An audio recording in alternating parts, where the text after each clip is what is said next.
कि मेरी बर्बादियों पर ना मुस्कुराओ ए चमन वालों, मेरी बर्बादियों पर ना मुस्कुराओ ए चमन वालों, तुम्हारे सर से भी एक दिन गुजरनी क़यामत है।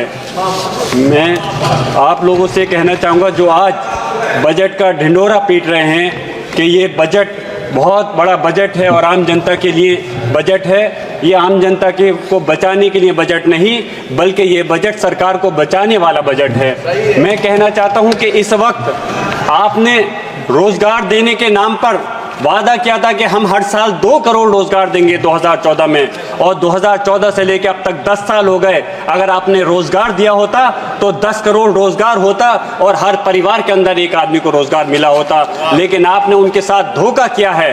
आप बताइए मुझे, जो आपने कहा था कि हम रोजगार के नाम पे जो लोगों को ठगने का काम किया है, अगर आज कहीं भर्तियां निकलती भी हैं तो उनका पेपर लीक हो जाता है। कितने लोग युवा हमारी किस उम्मीद के साथ पढ़ने के बाद पेपर को देते हैं, लेकिन उसके बाद मालूम चलता है कि पेपर लीक हो गया और उनकी उम्मीदें सिर्फ धराशायी हो जाती हैं। आज किसानों के मुद्दे की बात करें, कहा था कि हम उनकी आमदनी को दुगना कर देंगे। आमदनी दुगनी करने की तो दूर की बात है, आपने उनके साथ जो हमारे किसान 1 साल तक एक दिल्ली के बॉर्डर पर तड़पते रहे, हमारे इस देश के प्रधानमंत्री ने उनकी सहायता नहीं की, उनकी सुनवाई नहीं की और 700 से ज़्यादा किसान शहीद हो गए। हमारे पास में किसान समिति के लोग आए थे, उन्होंने मांग की है कि उन सारे परिवार को या तो 1-1 करोड़ मुआवजा मिलना चाहिए या फिर सरकारी नौकरी मिलनी चाहिए। आप उद्योगपतियों के कर्जे तो 16 लाख करोड़ रुपए माफ़ करने के लिए आपके पास पैसा है, लेकिन जो किसान हैं इस देश की रीढ़ की हड्डी हैं, आज आप उन किसानों का पैसा माफ़ नहीं कर रहे। हमें शर्म आती है। मैं पूछना चाहता हूं आप लोगों से कि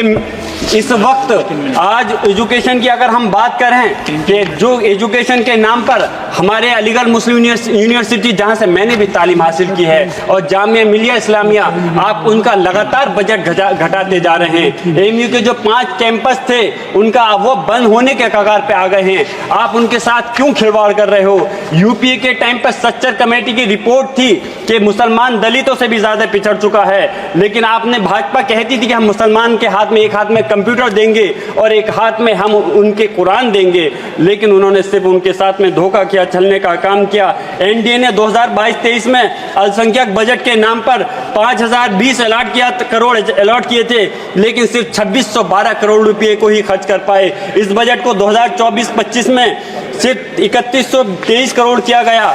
मैं पूछना चाहता हूं कि उनके साथ में ऐसी ज्यादती क्यों है? सरकारी आंकड़ों में India survey of higher education में मुसलमानों को छात्रों की भागीदारी में गिरावट आई है। उनके बच्चों का एनरोलमेंट 2020-21 में मात्र 4.6% था। स्किल कॉलेज ऐसा हो गया है जैसे मुसलमानों को जाहिल रखना चाहते हैं। इसके सबसे बड़ी मिसाल एएमयू और जामिया का लगातार घटता बजट है।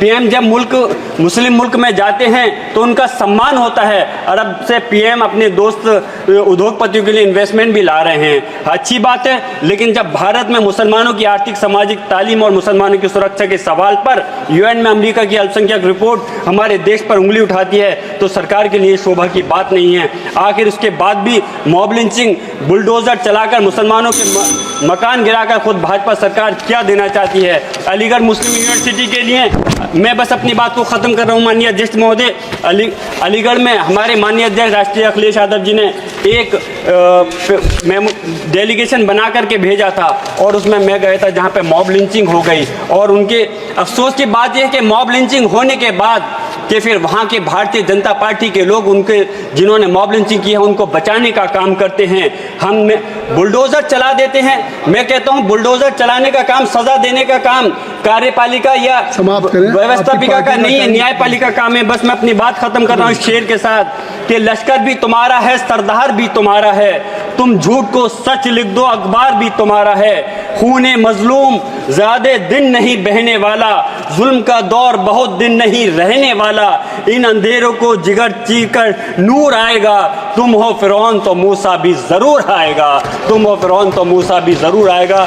माननीय अध्यक्ष जी, मेरी दरख्वास्त है कि इस मॉब लिंचिंग बुलडोजर की कार्रवाई को रोकने के लिए सरकार सख्त कदम उठाए और खासतौर से एजुकेशन के मसले पर हमारे मुसलमानों के लिए एम्प्लॉयमेंट पर, रोजगार पर भी खासतौर से फोकस किया जाए।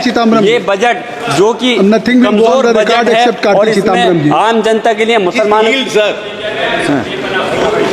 Sir, this budget lacks compassion and empathy, and the blame